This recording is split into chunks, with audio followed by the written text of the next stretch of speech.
yang lalu saya menyampaikan kalau memang saudara Novel mempunyai informasi, lebih baik dituangkan dalam berita acara pemeriksaan. Namun saya juga mengingatkan kalau saudara Novel menyampaikan ada satu nama atau ada menyebut nama, tapi ternyata tidak benar, maka itu ada implikasi hukumnya.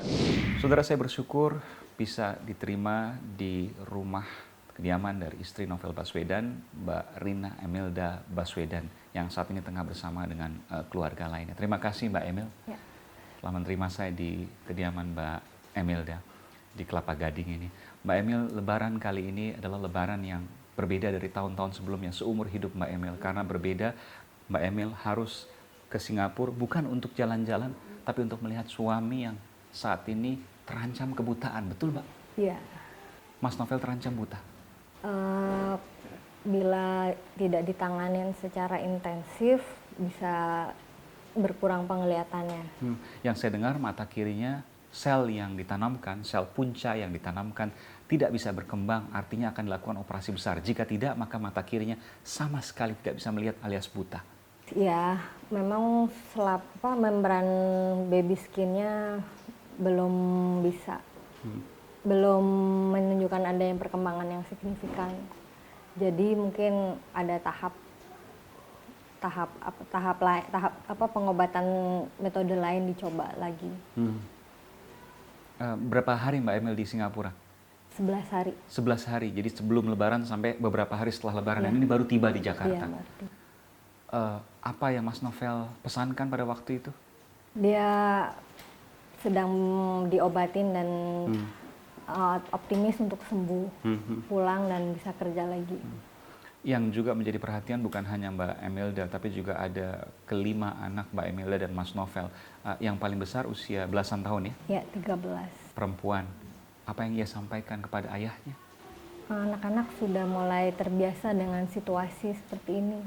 Terbiasa? Sudah terbiasa. Mbak Emil, kejadian ini tentu menjadi pukulan yang berat untuk Mbak Emil.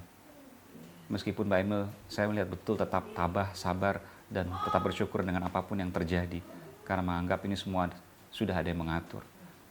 Meskipun apa yang terjadi saat ini tentu tetap harus diusut tuntas. Iya. Saya ingin bertanya terkait dengan apa yang terjadi atau fakta-fakta di lapangan yang Mbak Emil ketahui. Mbak Emil keberatan untuk itu? Saya sih nggak terlalu banyak, tapi sedikit banyak memang tahu gitu. Ya. Saya ingin bertanya Mbak, pada waktu saya melihat ada CCTV ada di rumah Mbak Emil, tapi kemudian semuanya ini direkam di KPK, tidak di sini ya. Ya. Ada yang datang ke rumah Mbak Emil, seseorang pada waktu itu. Ya. Orang yang datang pada waktu itu adalah orang yang pernah diperiksa polisi. Saya tahu dari pembantu saya yang bilang kalau ada orang datang gitu. Kapan kejadiannya itu? Itu 1 minggu sebelum kejadian. 1 minggu sebelum 11 April? Iya. 1 minggu sebelum kejadian? Iya. 1 orang, 2 orang? 1 orang. 1 orang. Bertanya ke?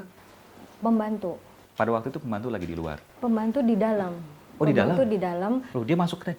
Dia posisinya udah di depan pintu. Di depan pintu ini? Iya. Oke. Karena Ngetuk-ngetuk? CCTV saya kan ada di kamar depan. Iya. Layarnya. Di kamar depan ada mama saya panggil pembantu. Ada orang masuk ditemui gitu. Oke. Ke pembantu saya. Apa yang waktu itu dilihat di luar sini? Sedang menunggu, kalau orang kan bertamu, dia akan menunggu di depan, mengetuk pintu atau mencari bel. Dia sama sekali tidak melakukan itu. Dia masuk dengan pelan-pelan.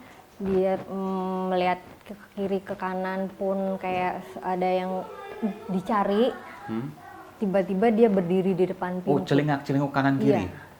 Tiba-tiba berdiri di depan pintu tanpa mengetuk pintu? Tidak lakukan, dia berdiri aja. Jadi kalau pada waktu tidak dilihat di kamera dan kemudian tidak ada orang yang datang ke sini, mungkin dia langsung keluar lagi? Bisa jadi dia masuk juga, bisa jadi dia keluar lagi, bisa jadi. Perawakannya seperti apa? Perawakannya dia pakai celana jeans, kaos, topi besar gitu, mungkin kulit gelap gitu. Betulkah yang diperiksa polisi yang berinisial AL? Mukanya nggak bisa tamat jelasnya, Mas. Oke. Sekedar dari perawakan. Anda tidak berani mengungkapkan apakah dia Hasan Hunusalela atau Ahmad Lestaluhu atau Muklis Ohorela, tidak Iya, tahu. Iya. Tidak tahu. Iya. Tapi ada terekam dan ketika itu kemudian diperiksa lebih lanjut tentu itu akan memunculkan sebuah kejelasan. Terakhir pembantu saya dipanggil di Polres, itu di sket wajahnya, reportnya yang digambarkan itu sudah mirip sih. Dengan AL Dengan foto yang sering suka ditunjukkan itu. yang berinisial H. Yang mirip yang datang dan yang di sket. Tapi menuju ke siapa namanya, dia kan nggak paham. Saya juga kurang jelas. Pada waktu itu apa yang ditanyakan dia ke pekerja rumah tangga Mbak Emil? Dia bilang ada baju gamis laki-laki. Oh, dia bertanya itu. Apakah Iya. jual baju gamis laki-laki? Iya, Tidak masuk akal. tidak masuk akal. Kenapa? Karena saya belum pernah menjual gamis baju laki-laki dan selama online ini saya 7 tahun saya tidak pernah bertemu tamu yang tanpa perjanjian. Tidak pernah bertemu tamu yang tanpa perjanjian. Iya. Dan aneh ketika dia datang tidak langsung mengetuk. Kalau seandainya dia memang bertanya soal gamis tentu langsung mengetuk. Tapi Iya. dia selingat-selingkuh kanan kiri baru setelah terpergok oleh Iya. pembantu pada waktu itu. Iya. Baru dia bertanya soal itu. Apa yang disampaikan pembantu? Nggak ada. Dia langsung balik kanan, nggak ada salam, langsung keluar. Oh, merasa ketahuan. Dari apa yang dia perbuat, dia langsung balik kanan aja, nggak ada kata selanjutnya. Beberapa saat sebelum kejadian juga ada orang yang sama di perempatan. Report dari Jamaah Al-Ihsan, Masjid ini. jamaah masjid, bahwa rumah banyak orang yang menanyakan gitu. Beberapa orang yang duduk-duduk di depan atau di ujung-ujung jalan itu Ya. orang-orang asing gitu. Ada berapa orang waktu itu? Jumlahnya belum tahu. Maksudnya selalu ada. Mbak Emil sendiri pernah melihat? Karena saya nggak perhatikan, saya enggak. Tapi kalau suami saya yang terima report itu, dia lebih perhatikan gitu. Dan waktu itu saya ingat suami saya pesan ke saya, sekarang rumahnya dikunci ya gitu. Kenapa? Biasanya nggak pernah dikunci. Kalau ada tamu tinggal dibuka, kan ada gerbang gitu. Iya, Kalau iya. sekarang semuanya antara pintu dan gerbang dikunci. Mas Novel pada itu minta supaya pintunya dikunci. Mbak Emil tentu bertanya, kenapa? Saya nggak bertanya, tapi saya sudah ikut tahu. Saya juga diberitahu kalau dari report dari tetangga ada beberapa orang yang Mengamati. mengamati. Mas Novel pernah cerita bahwa ada kekuatan besar yang membackup peristiwa ini. Iya. Dari mana Mas Novel tahu?